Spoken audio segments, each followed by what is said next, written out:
34. The sun was almost directly overhead. He figured he could walk for no more than another hour, maybe 2, before he had to turn back. It seemed pointless. He could see that there was nothing ahead of him, nothing but emptiness. He was hot, tired, hungry, and most of all, thirsty. Maybe he should just turn around now. Maybe he'd already gone halfway and didn't know it. Then, looking around, he saw a pool of water less than 100 yards away from where he was standing. He closed his eyes and opened them to make sure that he wasn't imagining it. The pool was still there. He hurried towards it. The pool hurried away from him, moving as he moved, stopping when he stopped. There wasn't any water.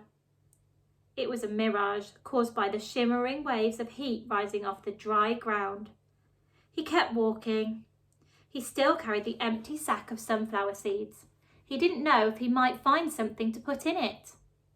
After a while, he thought he could make out the shape of the mountains through the haze. At first, he wasn't sure if this was another kind of mirage, but the farther he walked, the clearer they came into view. Almost straight ahead of him, he could see what looked like a fist, with its thumb sticking up. He didn't know how far away it was, 5 miles, 50 miles. One thing was certain, it was more than halfway. He kept walking toward it, although he didn't know why. He knew he'd have to turn around before he got there, but every time he looked at it, it seemed to encourage him, giving him the thumbs up sign. As he continued walking, he became aware of a large object on the lake. He couldn't tell what it was, or even if it was natural or man-made.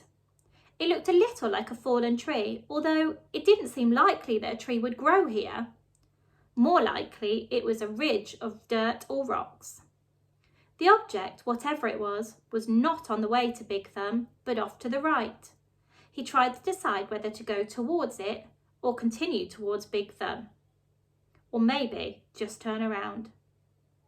There was no point in heading towards Big Thumb, he decided.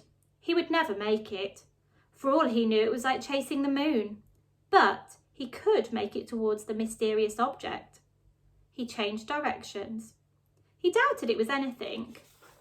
But the fact that there was something in the middle of all this nothing made it hard for him to pass up. He decided to make the object his halfway point, and he hoped he hadn't already gone too far. He laughed to himself when he saw what it was. It was a boat, or part of a boat anyway. It struck him as funny to see a boat in the middle of this dry, barren wasteland. But, after all, he realised this was once a lake. The boat lay upside down, half buried in the dirt. Someone may have drowned here, he thought grimly, at the same spot where he could very well die of thirst. The name of the boat had been painted on the back. The upside-down red letters were peeled and faded, but Stanley could still read the name, Mary Lou. On one side of the boat there was a pile of dirt, and then a tunnel leading down below the boat. The tunnel looked big enough for a good-sized animal to crawl through. He heard a noise. Something stirred under the boat. It was coming out. "Hey!" Stanley shouted, hoping to scare it back inside. His mouth was very dry, and it was hard to shout very loudly. "Hey?" the thing answered weakly. Then a dark hand and an orange sleeve reached up and out of the tunnel. Chapter 35. Zero's face looked like a jack-o'-lantern that had been left out too many days past Halloween, half rotten, with sunken eyes and a drooping smile. "Is that water?" he said. His voice was weak and raspy. His lips were so pale they were almost white, and his tongue seemed to flop around uselessly in his mouth as he spoke, as if it was getting in the way. "It's empty," said Stanley. He stared at Zero, not quite believing that he was real. "I tried to bring you the whole water truck, but," he smiled sheepishly, "I drove it into a hole. I can't believe you're—" "Me neither," said Zero. "Come on, we've got to get you back to camp." Zero shook his head. I'm not going back. You have to. We both have to. You want some sploosh? Zero asked. What? Zero shaded his eyes with his forearm. It's cool under the boat, he said.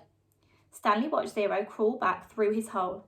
It was a miracle he was still alive, but Stanley knew he would have to get him back to camp soon, even if he had to carry him.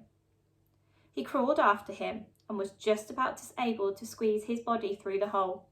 He never would have fit when he first came to Camp Green Lake. He'd lost a lot of weight.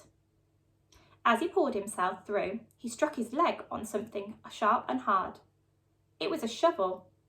For a second, Stanley wondered how it got there, but then he remembered that Zero had taken it with him after striking Mr. Pendanski. It was cool under the boat, which was half buried in the dirt. There were enough cracks and holes in the bottom of the boat, now the roof, to provide light and ventilation. He could see empty jars scattered about. Zero held a jar in his hand and he grunted as he tried to unscrew the lid. What is it? Sploosh! His voice was strained as he worked on the jar. That's what I call it. They were buried under the boat. He still couldn't get the lid off. I found 16 jars. Here, hand me the shovel. Stanley didn't have a lot of room to move. He reached behind him, grabbed the wooden end of the shovel and held it out to Zero, blade first. Sometimes you just have to, Zero said. Then he hit the jar hard against the blade of the shovel, breaking the top of the jar clean off. He quickly brought the jar to his mouth and he licked the sploosh off the jagged edges before it spilled. Careful, Stanley warned. Zero picked up the cracked lid and licked the sploosh off that as well. Then he handed the broken jar to Stanley. Drink some. Stanley held it in his hand and stared at it a moment. He was afraid of the broken glass. He was also afraid of the sploosh. It looked like mud. Whatever it was, he realised, it must have been in the boat when the boat sank. That means it was probably over 100 years old. Who knew what kind of bacteria must be living in it? It's good, said Zero, encouraging him. He wondered if Zero had ever heard of bacteria. He raised the jar to his mouth and carefully took a sip. It was warm, bubbly, mushy nectar, sweet and tangy. It felt like heaven as it flowed over his dry mouth and down his parched throat. He thought it might have been some kind of fruit at some time, perhaps peaches. Zero smiled at him. I told you it was good. Stanley didn't want to drink too much, but it was too good to resist. They passed the jar back and forth until it was empty. How many are left? He asked. None, said Zero. Stanley's mouth dropped. Now I have to take you back, he said. I'm not digging any more holes, said Zero. They won't make you dig, Stanley promised. They'll probably send you to hospital, like Bath Bag. Bath Bag stepped on a rattlesnake, said Zero. Stanley remembered how he'd almost done the same. I guess he didn't hear the rattle. He did it on purpose, said Zero. You think? He took his shoe and sock off first. Stanley shivered as he tried to imagine it. What's ma-i-a-lu-u? asked Zero. What? Zero concentrated hard. Ma-ya-l-a-u. I have no idea. I'll show you, said Zero. He crawled back out from under the boat. Stanley followed. Back outside, he had to shield his eyes from the brightness. Zero walked around the back of the boat and pointed to the upside-down letters. M-a-i-l-u-u. Stanley smiled. Mary Lou. It's the name of the boat. Mary Lou? Zero said, repeating, studying the letters. I thought wah made the y sound. It does, said Stanley, but not when it's at the end of a word. Sometimes Y is a vowel and sometimes it's an consonant. Zero suddenly groaned. He grabbed his stomach and bent over. Are you all right? Zero dropped to the ground. He lay on his side with his knees pulled up to his chest. He continued to groan. Stanley watched helplessly. He wondered if it was the sploosh. He looked back towards Camp Green Lake. At least he thought it was the direction of Camp Green Lake. He wasn't entirely sure. Zero stopped moaning and slowly his body unbent. "I'm taking you back," said Stanley. Zero managed to sit up. He took several deep breaths. "Look, I got a plan, so you won't get into trouble," Stanley assured him. "Remember when I found the gold tube? Remember? I gave it to X-Ray, and the warden went crazy making us dig where she thought X-Ray found it. I think if I tell the warden where I really found it, I think she'll let us off." "I am not going back," said Zero. "You've got nowhere else to go," said Stanley. Zero said nothing. "You'll die out here," said Stanley. "Then I'll die out here." Stanley didn't know what to do. He had come to rescue Zero and instead drank the last of his sploosh. He looked off into the distance. I want you to look at something." "I'm not." No, I just want you to look at the mountains up there. See that one? That one has something sticking out of the top of it." "Yeah, I think." "What does it look like to you? Does it look like anything?" Zero said nothing, but as he studied the mountain, his right hand slowly formed into a fist. He raised his thumb. His eyes went from the mountain to his hand, then back to the mountain. Chapter 36. They put 4 of the unbroken jars into the burlap sack, in case they might be able to use them. Stanley carried the sack. Zero held the shovel. "I should warn you," Stanley said, "I'm not exactly the luckiest guy in the world." Zero wasn't worried. "When you spend your whole life living in a hole," he said, "the only way you can go is up." They gave each other the thumbs up sign, then headed out. It was the hottest part of the day. Stanley's empty canteen was still strapped around his neck. He thought back to the water truck and wished he had at least stopped and filled his canteen before running off. They hadn't gone very far before Zero had another attack. He clenched his stomach as he let himself fall to the ground. Stanley could only wait for it to pass. The sploosh had saved Zero's life, but now it was destroying him from the inside.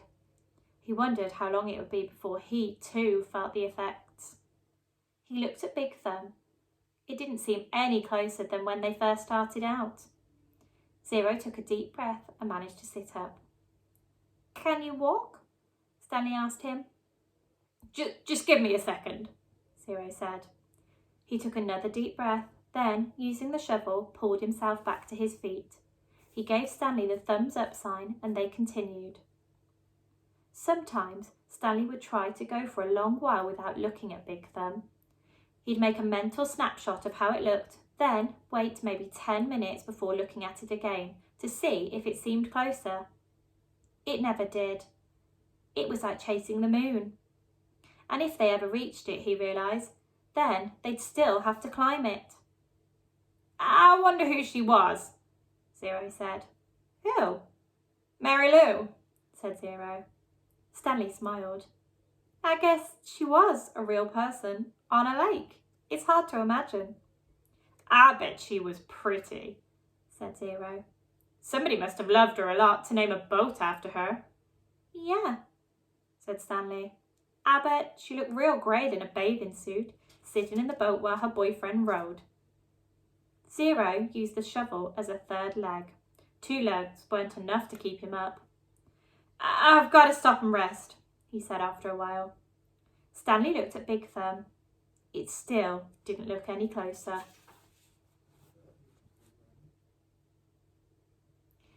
He was afraid if Zero stopped, he might never get started again. "We're almost there," he said.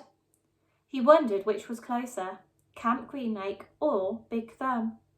"I really have to sit down." Just see if you can go a little." Zero collapsed. The shovel stayed up a fraction of a second longer, perfectly balanced on the tip of its blade. Then it fell next to him. Zero knelt, bent over with his head on the ground. Stanley could hear a very low moaning sound coming from him. He looked at the shovel and couldn't help but think that he might need to dig a grave. Zero's last hole. "And who will dig a grave for me?" he thought. But then Zero did get up. once again flashing the thumbs up. "Give me some words," he said weakly. It took Stanley a few seconds to realise what he meant. Then he smiled and said, n. Zero sounded it out to himself. Run? Run! Good! Fun! The spelling seemed to help Zero. It gave him something to concentrate on beside his pain and weakness. It distracted Stanley as well. The next time he looked up at Big Thumb, it really did seem closer. They'd quit spelling words when it hurt too much to talk. Stanley's throat was dry. He was weak and exhausted, yet as bad as he felt, he knew that Zero felt 10 times worse. As long as Zero could keep going, he could keep going too. It was possible, he thought, he hoped, that he didn't get any of the bad bacteria. Zero hadn't been able to unscrew the lid. Maybe the germs couldn't get in either. Maybe the bacteria was only in the jars which opened easily, the ones he was now carrying in his sack. What scared Stanley the most about dying wasn't his actual death. He figured he could handle the pain. It wouldn't be much worse than what he felt now. In fact, maybe at the moment of his death, he would be too weak to feel the pain. Death would be a release. What worried him the most was the thought of his parents not knowing what happened to him, not knowing whether he was dead or alive. He hated to imagine what it would be like for his mother and father, day after day, month after month, not knowing, living on false hope. For him, at least, it would all be over. For his parents, the pain would never end. He wondered if the warden would send out a search party to look for him. It didn't seem likely. She didn't send anyone to look for Zero. But no one cared about Zero. They simply destroyed his files. But Stanley had a family. She couldn't pretend he was never there. He wondered if she would tell them, and when. "What do you think's up there?" Zero asked. Stanley looked at the top of Big Thumb. Probably an Italian restaurant," he said. Zero managed to laugh. "I think I'll get a pepperoni pizza and a large root beer," said Stanley. "I want an ice cream sundae," said Zero, "with nuts and whipped cream and bananas and hot fudge." The sun was almost directly in front of them. The thumb pointed up toward it. They came to the end of the lake. Huge white stone cliffs rose before them.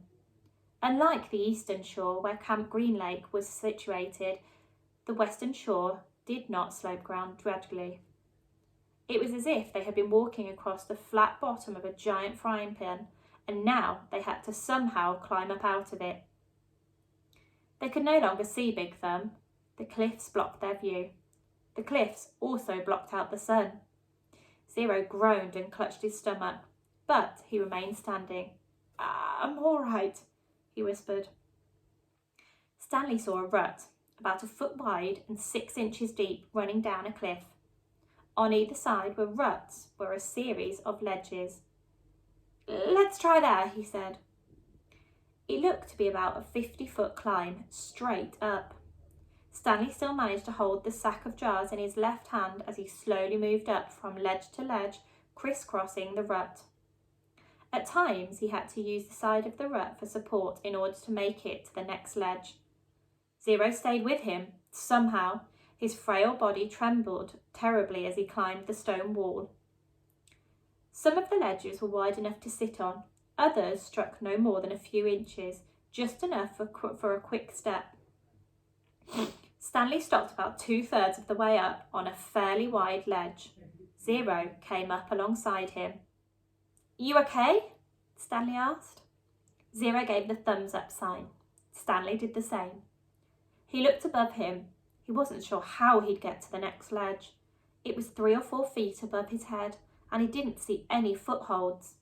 He was afraid to look down. "Give me a boost," said Zero. "Then I'll pull you up with the shovel." "You won't be able to pull me up," said Stanley. "Yeah, I will," said Zero. Stanley cupped his hands together and Zero stepped on his interwoven fingers. he was able to lift Zero high enough for him to grab the protruding slab of rock. Stanley continued to help him from below as Zero pulled himself onto the ledge. While Zero was getting himself situated up there, Stanley attached the sack to the shovel by poking a hole through the burlap. He held it up to Zero. Zero first grabbed hold of the sack, then the shovel. He set the shovel so that half the blade was supported by the rock slab. The wooden shaft hung down towards Stanley. "Okay," he said. Stanley doubted this would work. It was one thing for him to lift Zero, who was half his weight. It was quite another for Zero to try and pull him up. Stanley grabbed hold of the shovel as he climbed up the rock wall, using the sides of the rut to help support him. His hands moved one over the other up the shaft of the shovel. He felt Zero's hand clasp his wrist. He let go of the shaft with one hand and grabbed the top of the ledge. He gathered his strength and for a brief second seemed to defy gravity as he took quite a quick step up the wall and with Zero's help pulled himself the rest of the way over the ledge. He caught his breath. There was no way he could have done that a few months ago. He noticed a large spot of blood on his wrist. It took him a moment to realise that it was Zero's blood. Zero had deep gashes in both hands. He had held onto the metal blade of the shovel, keeping it in place as Stanley had climbed. Zero brought his hands to his mouth and he sucked up the blood. One of the jars had broken open in the sack. They decided to save the pieces. They might need it to make a knife or something. They rested briefly, then continued on up. It was fairly easy to climb the rest of the way. When they reached the flat ground, Stanley looked up to see the sun, a fiery ball bouncing on top of Big Thumb. God was twirling a basketball. Soon they were walking into the long, thin shadow of the thumb.